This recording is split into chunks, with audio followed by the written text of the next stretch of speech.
So at the age of 4, you went to lycée, and you really didn't enjoy it there. You said, my inability to regurgitate pointless information contrasted strongly with my commercial acumen.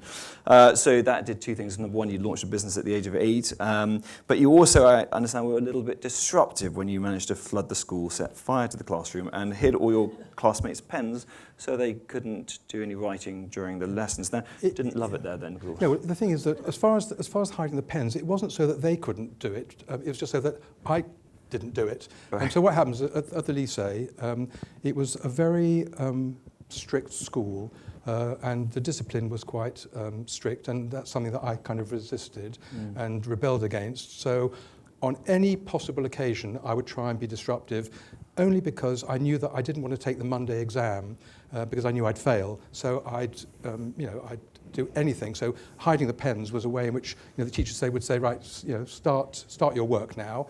And of course, nobody could find their pens. Well, that was great because it meant that that lesson was never going to happen, and I wasn't going to get found out as being completely useless.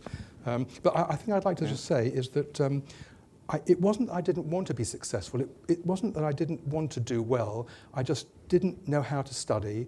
I've never really known how to study, and I couldn't, and I still can't, learn something parrot fashion.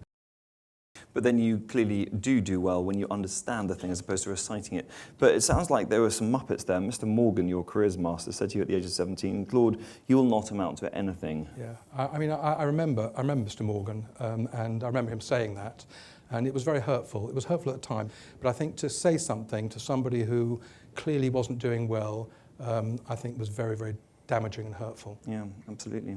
You can't go around with Lord Sugar and fire him from he's not still working, I presume, is he? That's the thing. You're insanely driven. Where does that drive come from? Is it something to do with those educational years, your parenting? What's your... Well, I don't know. I mean, it seems to me, and I'm not putting myself in the same bracket, but there seems to be quite a lot of successful entrepreneurs who have got something in their being that makes them very good entrepreneurs, and they've got some kind of energy or some kind of inner drive. And so to a very small extent, I think that I perhaps have got that kind of, that irritation. It's a bit like, what is that sort of crab or whatever it is? No, it's not a crab. What's the word? Oyster. That's right, thank you. The oyster, you open up, it's got a pearl, it's the irritation. Right. And I think I've got that bit of irritation within me that kind of seems to spur me on.